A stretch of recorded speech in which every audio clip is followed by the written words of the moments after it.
안녕하세요. 클리블랜드 한미장로교회 김민석 목사입니다. 나는 왜 믿는가 라는 주제의 책으로 거의 한 석 달 넘게 수요일마다 같이 공부를 해왔는데요. 이제 오늘이 그 마지막 시간입니다. 이 수요 성경 공부를 나는 왜 믿는가라고 하는 주제의 책을 가지고서 제가 이제 시작하게 된 이유는 팬데믹 때문이죠. 팬데믹 때문에 주일 예배도 그렇고 또 그동안 우리가 함께 했던 수요 기도회도 현장에서 모일 수가 없어서 대안적인 방법으로 이렇게 영상을 만들어서 여러분들과 함께 이제 매주 수요일마다 성경을 공부하게 된 것이 첫 번째 이유입니다. 그런데 아무래도 현장에서 함께 모여 기도하고 예배하는 것하고는 상황이 많이 다르기 때문에 이 영상을 보시는 여러분들이 느끼는 것처럼 거의 일방적으로 제가 하는 얘기를 듣기만 들어야 하니까 뭔가 좀 여러분들에게 도움이 되는 주제면 좋겠다. 유익한 주제면 좋겠다. 그리고 이번 기회를 통해서 우리의 신앙을, 기독교 신앙을 좀 기초부터 한번 다질 수 있는 그런 주제면 좋겠다라는 생각을 가졌습니다. 그래서 구원에 관한 주제를 제가 선택을 하게 되었고요. 이제 그러다가 김영복 목사님께서 쓰신 나는 왜 믿는가라고 하는 책을 발견하게 되었습니다. 그래서 김영복 목사님의 책을 중심으로 해서 김 목사님께서 책에서 다루신 14가지의 주제를 매주 수요일마다 함께 나누었습니다. 제가 지난 한 3개월 가까이, 3개월 넘게 이 주제를 가지고 이 책을 읽어보면서 느끼는 소감이 있습니다. 뭐냐면 정말 책을 잘 쓰셨어요. 아니, 좀 다르게 표현하겠습니다. 이 구원에 관한 주제를 정말 잘 정리하셨습니다. 저도 사실 목회하면서 언제나 이 구원에 관한 주제를 기회가 되면 한번 체계적으로 잘 정리하고 싶다 하는 생각을 늘 가지고 있었습니다. 구원이라고 하는 이 말이 또 우리 기독교 신앙의 가장 중요한 개념인 이 구원이 성경을 읽어보면 읽어볼수록 굉장히 방대하고 풍성하고 그리고 어떻게 보면 굉장히 여러 가지 측면이 있습니다. 구원이라고 하는 것이. 그래서 이것을 한두 마디로 설명하기도 쉽지가 않고 한두 시간으로 설명하기도 정말 쉽지 않은 주제가 이 구원이라는 생각을 평소에 제가 했었습니다. 그런데 김 목사님의 책을 제가 읽어보면서 이 구원이라는 주제에 대해서 이렇게 잘 정리하기가 쉽지가 않은데 라는 생각이 이 책을 읽을 때마다 매주 강의를 준비할 때마다 생각이 들었습니다. 그래서 제가 이 주제에 대해서 이제 영상을 보시고 제게 개인적으로 관심이 있어서 연락을 해오시는 분들이 계실 때 가능하면 책을 사서 읽어봐라. 저는 그렇게 강권했습니다. 책을 읽어보는 것이 제일 좋은 것 같아요. 다르게 말하면 제가 이 수요 영상을 뭐 짧으면 한 20분, 길면은 25분 정도에 이렇게 준비를 하는데요. 그 시간에 이 김 목사님께서 말씀하신 내용을 다 전달하기가 어렵더라고요. 그리고 너무 아쉬워요. 너무 좋은 내용들이 많은데 저의 능력의 한계 때문에 제가 충분히 전달해드리지 못하는 것 같아서 굉장히 아쉬웠습니다. 그래서 가능하면 이 책을 사서 읽어보십시오. 김영복 목사님이 쓰신 나는 왜 믿는가 그런 생각이 들고요. 그래서 나중에 기회가 되면 저는 이 주제를 다시 한 번 더 체계적으로 잘 정리를 해보고 싶습니다. 이제 그런 좀 아쉬움과 또 이 영상을 보셨던 여러분들에게 그런 권면의 말씀을 이제 이 강의 마지막 시간에 먼저 잠깐 드리고요. 이제 제일 마지막인데요. 제일 마지막은 사실 이 김 목사님께서 아마도 이 책을 쓰시게 된 그 이유와 관련된 내용 같습니다. 여기 보시면 김 목사님께서 이 책을 쓰시면서 다시 말하면 나는 왜 믿는가라고 하는 이 구원이라고 하는 주제를 가지고 연구를 하시고 정리를 해서 책으로 내시면서 염두에 두셨던 두 그룹의 사람들이 있었던 것 같습니다. 첫 번째는 누구냐면은 기독교 신앙에 대해서 알고 싶어서 믿음의 길을 탐색하는 사람들입니다. 기독교에 대해서 관심은 있는데 알고 싶은데 궁금한데 어떻게 하면 기독교를 좀 잘 알 수 있을까? 이해할 수 있을까? 그런 탐구자들, seeker 뭐 그런 표현도 쓰죠 우리가. 그런 분들에게 기독교의 복음을 구원이라고 하는 주제를 가지고 좀 잘 설명해 드리고 싶었던 것 같습니다. 그분들이 첫 번째 이 책을 쓰시면서 가졌던 대상들이시고요. 마음속에 있었던 또 한 부류의 대상은 누구냐면 믿음의 길에서 멈추어 있는 분들, 이런 표현을 쓰셨습니다. 다르게 말하면 신앙생활을 하시다가 어떤 이유 때문에 신앙생활을 포기하고 계신 분들, 중단하고 계신 분들, 이런 분들에게 우리가 가지고 있는 기독교 복음의 핵심을 좀 잘 설명해 드려서 다시 신앙생활을 잘 하실 수 있도록 아마 돕고 싶은 마음이 있었던 것 같습니다. 그래서 이 두 그룹의 사람들에게 이제 마지막으로 권면하는 내용이 이 책의 제일 마지막입니다. 나가는 말, 그래서 부드러운 초청, 이렇게 제목을 다셨는데요. 이게 탐구하시는 분들, 기독교 신앙에 대해서 알고 싶어 하시는 분들, 궁금해 하시는 분들, 이런 분들에게 이제 기독교 신앙의 가장 중요한 주제인 구원의 주제를 잘 설명하시고 난 다음에 이제 마지막에서 최종적인 권면을 이렇게 드리는 거죠.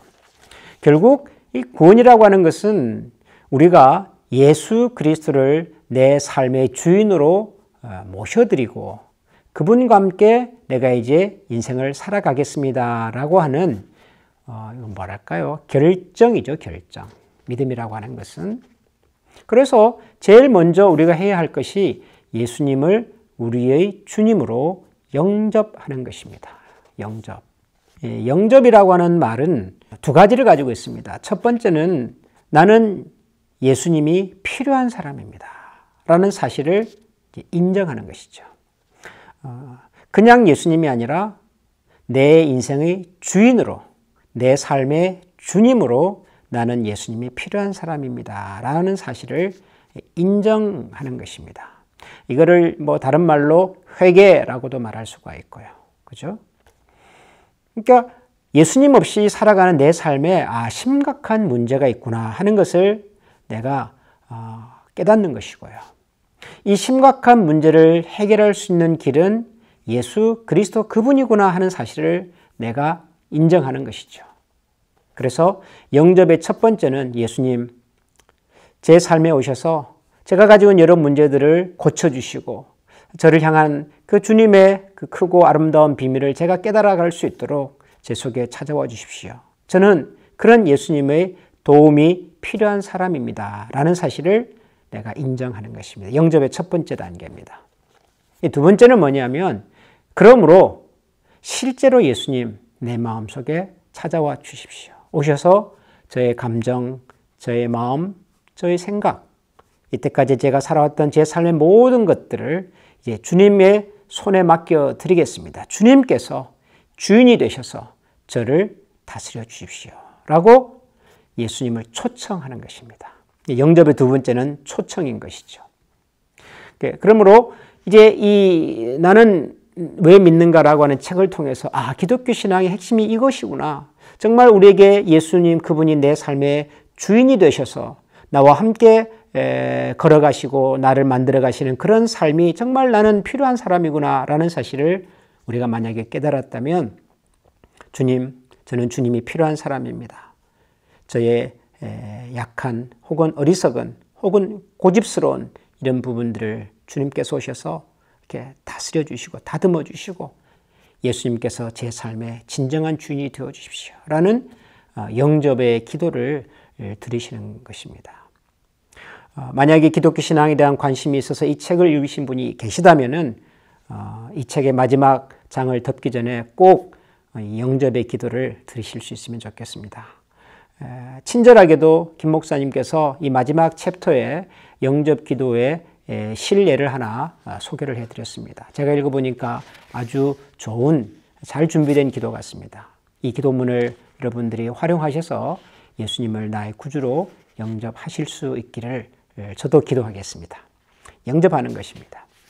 두 번째는 이 김영국 목사님께서는 이제 실제로 신앙생활하는 것이다 라고 말씀을 드리고 그리고 난 다음에 세 번째로는 교회를 찾아서 가십시오. 교회를 선택해서 교회를 가십시오. 이렇게 안내를 하고 있는데요. 저는 순서를 좀 바꿔봤습니다. 신앙생활을 하십시오 보다도 먼저 교회를 찾는 것이 중요하겠다라는 생각이 들었습니다. 정말로 내가 기독교 신앙에 대해서 이때까지는 잘 몰랐고 관심이 있어서 이 책을 읽었고 그러다가 기독교 신앙이 이런 것이구나 하는 것을 이제 알게 되신 분이라면, 쉽게 말해서 신앙의 어떤 초보자라면 혼자서 신앙생활하는 거가 쉽지가 않거든요. 누군가의 도움과 안내가 필요합니다. 그래서 저는 좋은 교회를 찾아서 교회 출석을 하십시오라고 하는 말씀을 먼저 드리고 싶은 거지요. 교회를 찾는 것입니다. 좋은 교회, 나에게 맞는 교회를 찾아서 교회를 통해서 신앙생활을 하는 것입니다. 그런데 이 교회를 선택할 때 제가 볼 때는 두 가지 문제가 있는 것 같아요. 첫 번째는 좋은 교회가 뭐냐, 나에게 맞는 교회가 어떤 교회냐를 우리가 잘 알지 못한다는 겁니다. 사실 우리 주변에 교회가 참 많죠. 다른 교파들의 교회들도 많고, 또 같은 이름의 장로교, 침례교, 감리교, 순복음교회, 이런 같은 교단의 교회라도 또 교회마다 다 다르지 않습니까? 그러다 보니까 어떤 교회가 좋은 교회인지, 또 어떤 교회가 나에게 맞는 교회인지 이걸 선택하기가 참 쉽지가 않습니다. 제가 사는 이 클리블랜드 지역에도 대도시처럼 많은 분들이 방문하지는 않지만, 그래도 가끔 이 지역으로 이사를 오시거나 혹은 공부 때문에 혹은 한국에서 주재원으로 이렇게 파견돼서 오시는 분들이 방문을 하십니다. 그분들 중에서 크리스찬인 분들은 이 지역에 어떤 교회가 있는지를 알고 또 찾아서 이제 정착해서 신앙생활을 하고 싶어 하시지요. 그래서 저희 교회도 방문도 하시고 혹은 또 다른 교회도 방문도 하시고 그런 분들이 꽤 많이 있습니다. 근데 그런 분들을 만날 때마다 이렇게 대화를 해보면 교회를 어떻게 찾아야 하는지, 나에게 맞는 교회가 어떤 교회인지를 이렇게 찾는 것이 굉장히 좀 어렵고 또 좀 좀 신중함이 필요한 그런 일 같아요. 이게 어려워요, 이게. 그래서 저도 어떤 교회가 좋은 교회다 그렇게 말씀드리기는 저도 어려운 것 같아요. 그런데 여러분들이 교회를 이렇게 찾으실 때 여러분이 중요하게 생각하는 것을 가지고 계시면 전 좋을 것 같아요. 그런데 우리가 어차피 교회를 통해서 신앙생활을 좀 더 깊이 있게 풍성하게 하고 싶은 거 아니겠습니까? 그럼 신앙생활에서 가장 중요한 게 뭘까? 결국 신앙생활의 가장 큰 두 가지는 우리가 하나님을 더 깊이 알아가는 것이고, 또 하나님께서 지으신 이 세상과 사람들을 더 깊이 사랑하면서 살아가는 것, 이 두 가지란 말이죠. 하나님을 더 깊이 알 수 있도록 잘 안내해 주는 교회, 또 하나님이 지으신 이 세상과 사람들을 소중하게 여기고 그분들과 좋은 관계를 만들어갈 수 있는 교회, 이런 교회를 찾을 수 있다면 저는 그것이 좋은 교회고 또 우리에게 맞는 교회일 수 있겠다라는 생각이 듭니다. 하나님을 깊이 알아간다고 하는 것은 결국 하나님과의 관계가 발전해 가는 것이고요. 세상과 사람들과 사랑하고 그분들과 좋은 모습으로 산다고 하는 것은 결국 사람들과의 좋은 관계를 만들어가는 것입니다. 그러니까 내가 이 교회를 통해서 하나님과의 관계가 더 깊어질 수 있고, 이 교회를 통해서 내가 함께 신앙생활하는 좋은 사람들을 만나서 사람들과의 관계가 더 깊어질 수 있겠다라는 판단이 있으면, 그럼 그 교회가 나에게 맞는 교회다, 저는 그렇게 생각할 수 있다고 생각을 합니다. 대부분의 사람들이 교회를 찾을 때 우선 눈에 보이는 외형을 가지고 선택을 합니다. 이왕이면 큰 교회, 이왕이면 사람들이 많이 몰리는 교회, 이왕이면 시설이 좋은 교회, 이왕이면 여러 가지 프로그램들이 있는 교회, 이런 교회들을 우선적으로 관심이 있어 하시지요. 저는 그 관심을 탓할 마음은 전혀 없습니다. 다만 그런 것이 내가 교회를 선택하는 결정적 기준은 아니면 좋겠다. 필요한데, 건물도 필요하고 이왕이면 사람들이 많이 모이면 좋겠고 프로그램도 많고 시설도 좋으면 좋겠지요. 그러나 더 중요한 것은 내가 이 교회를 통해서 정말 하나님을 깊이 알아갈 수 있는 교회인가. 목사님의 설교를 한두 번 들어보니 그 목사님의 설교의 중심이, 관심이, 그분의 어떤 열정이 정말 우리로 하여금 하나님을 깊이 알아가게 만드는 쪽에 정말 있는 건가? 우리가 들어보면 알잖아요. 그리고 또 그 교회를 한두 번 방문해 보면 그 교회가 가지고 있는 고유한 분위기라고 하는 것이 있거든요. 이 교회는 사람을 정말 소중하게 여기는구나. 그것도 화려한 사람을 소중하게 여긴다가 아니라 모든 사람을 똑같이 존귀하게 여기고, 그리고 하나님의 마음으로 이렇게 만나려고 하는 교회이구나. 이런 것들을 우리도 인격적인 존재이기 때문에 안단 말이죠. 이런 것들이 우선이 되어서 뭐 시설도 그리고 뭐 교회 분위기도 뭐 여러 가지 것들도 참고해서 결정하시면 좋겠습니다. 아무튼 교회를 잘 선택해서 출석을 하는 것입니다. 두 번째. 그리고 세 번째는 이제 신앙 생활을 시작하는 것입니다. 처음 이제 기독교에 대한 관심을 가지고 계신 분들이라고 생각을 하고 드리는 말씀이죠. 신앙 생활을 하는 겁니다. 신앙 생활이라고 하는 것은 너무 어렵게 생각하지 마시고요. 신앙 생활의 핵심은 결국 우리가 하나님을 깊이 알아가는 것이고 사람들을 알아가고 더 깊이 사랑하는 것, 이 두 가지 아니겠습니까? 이 두 가지는 성경이 우리에게 가르쳐주는 가장 핵심적인 가르침입니다. 그러려면 하나님의 말씀인 성경을 우리가 깊이 읽고 또 묵상을 하는 것이 필요하겠죠. 성경을 주기적으로 읽는 것입니다.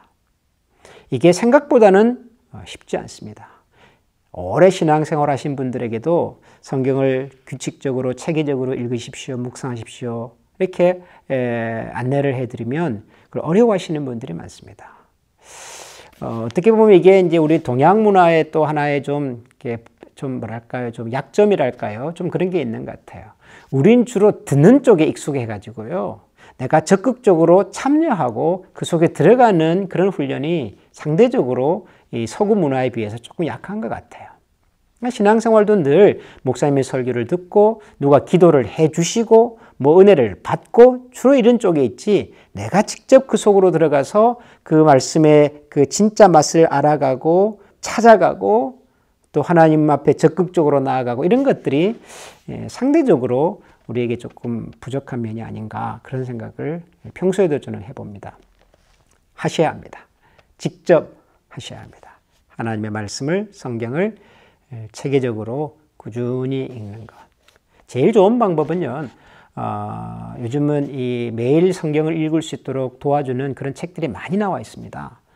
매일 성경이라고 하는 아주 전통적인 그런 성경 묵상집도 있고요. 뭐 저희 교회에서 사용하는 GT 같은 그런 교재도 있고요.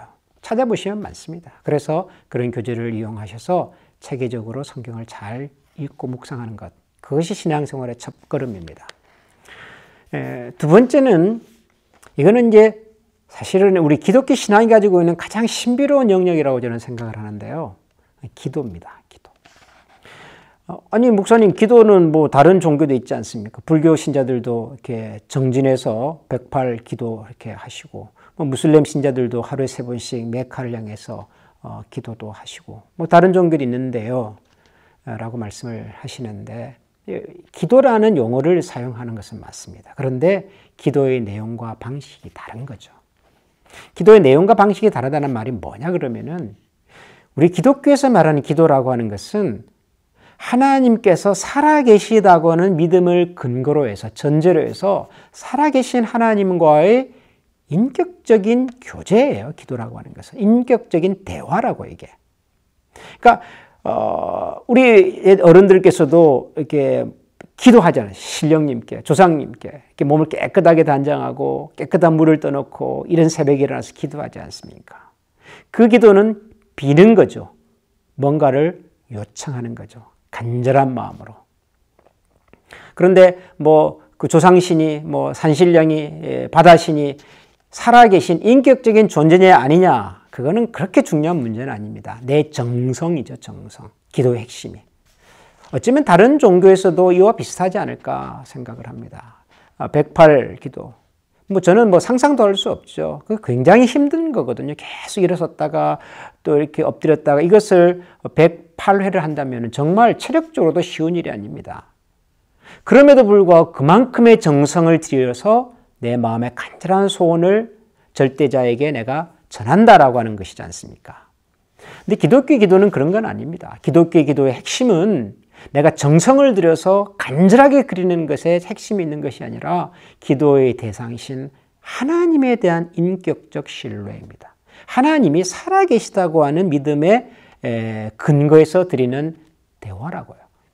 그래서 저는 가끔 그렇게 설명을 합니다. 우리가 교회 와서 이제 기도를 할 때 그냥 막연하게 눈을 감고 살아계신 하나님께서 저에게 뭘 어떻게 라고 생각하기 전에 내 옆에 내 친구가 지금 앉아 있는데 그 친구에게 내가 지금 하고 싶은 얘기를 하는 거예요. 누구야? 어제 참 힘들었어. 생각지도 않은 이런 일이 갑자기 닥쳐가지고 마음의 준비도 안 되어 있었는데 어떻게 할 줄을 정말 몰랐다. 밤새 고민을 했는데 답이 안 나오더라. 아침에 눈을 떴는데 여전히 몸이 무겁고 마음이 무겁고 도대체 이 문제를 어떻게 해결해야 될지를 잘 모르겠어. 제 친구가 만약에 제 곁에 앉아 있다면, 그리고 제가 어떤 문제를 가지고 있다면 이런 식으로 저는 얘기를 할 것 같아요. 하나님에 대한 기도도 마찬가지라는 거죠. 하나님이 내 곁에 지금 앉아 계시는 거죠. 혹은 내 앞에 앉아 계시는 거죠.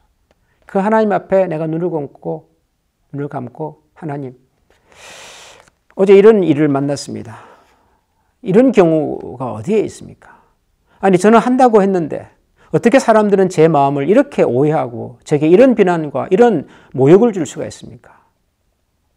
이해하려고 노력을 했는데 도무지 이해가 안 됩니다. 제가 뭘 도대체 잘못했는지를 모르겠습니다. 하나님.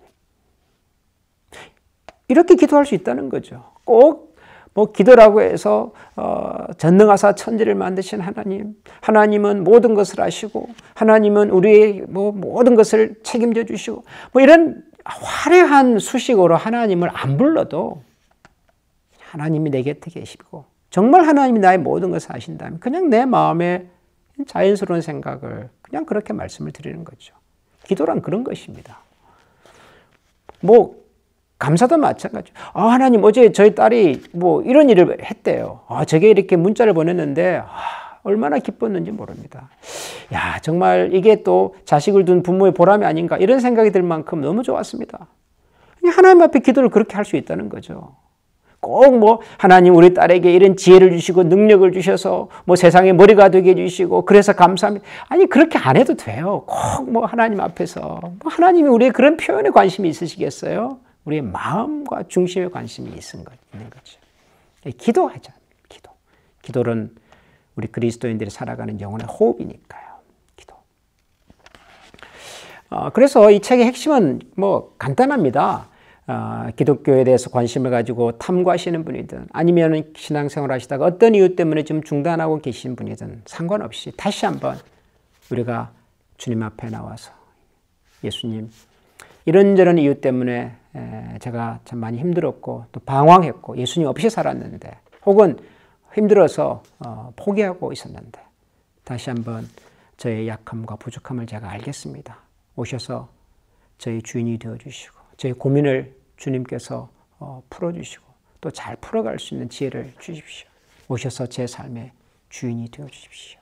우리 그런 마음으로 한번 기도하고 그리고 우리 주변의 교회를 찾아서 혹은 이전에 내가 출석하던 교회라면 그 교회에 다시 용기를 가지고 또 들어가서 하나님이 이 교회를 통해서 하나님께서 이루기를 원하시는 하나님의 계획과 뜻을 이루어 주시고 이 속에서 우리 모두가 하나님을 정말 깊이 알아가고 또 하나님이 지으신 세상을 진심으로 사랑하고 또 함께 하나님의 평화를 이룰 수 있는 그런 공동체 되게 해주십시오. 그렇게 또 교회를 찾아가서 같이 신앙생활을 하시고 무엇보다도 개인적으로 하나님의 말씀을 읽고 기도하는 이 삶을 통해서 여러분의 신앙과 삶이 하나님 앞에서 더 든든해지고 견고해지고 뿌리가 깊어지는 그런 삶이 되실 수 있기를 소원합니다. 나는 왜 믿는가라고 하는 이 주제의 공부가 여러분들에게 조금이라도 도움이 됐으면 참 좋겠고 또 어떤 방법으로든지 여러분들에게 도전과 자극이 되었기를 기대합니다. 같이 해주신 여러분들 감사드리고요. 오늘이 이제 6월 두 번째 주간인데요. 6월과 7월, 어쩌면 8월까지도 제가 다음 주제, 다음 시즌을 준비하는 시간으로 좀 가져야 될지 모르겠습니다. 그래서 당분간 수요 성경 공부는 중단이 되고 새로운 주제로 준비가 되면 그때 여러분들에게 다시 안내해 드리도록 하겠습니다. 그동안 함께해 주셔서 진심으로 감사드립니다. 우리 같이 한번 기도하겠습니다. 하나님 아버지, 우리가 신앙생활을 하면서 많이 들었었지만 단 한 번도 제대로 정리하거나 정말 이 구원의 문제를 가지고 심각하게 생각해 볼 기회가 없어서 늘 좀 불안불안하게 가지고 있었던 우리 신앙의 숙제와도 같은 주제를 저희들이 한번 살펴보았습니다. 혹은 기독교에 대한 이해와 관심이 필요는 하지만 어떻게 안내를 받아야 할지 몰랐던 사람들에게 이 책을 통해서 우리가 한번 기독교의 기초와 근본을 들여다보게 해주신 것 감사합니다. 많은 것으로 깨우쳐 주셨고 도전해 주셨고 자극해 주셨습니다. 감사합니다. 바라기는 기독교에 대한 관심을 가진 분들이나 혹은 어떤 이유 때문에 신앙을 잠정적으로 중단하고 계신 모든 분들이 이 공부를 통해서 또 이 책을 통해서 하나님을 새롭게 만나고 또 하나님께서 우리에게 주시는 도전과 자극을 힘입어서 다시 한번 예수 그리스도 그분이 내 삶의 진정한 주인 되심을 고백하고 살아갈 수 있는 그런 신앙의 걸음을 힘차게 걸어갈 수 있도록 도와주시옵소서. 저희들에게 좋은 시간, 좋은 기회를 허락하신 하나님께 감사드리며 예수님 이름으로 기도합니다. 아멘.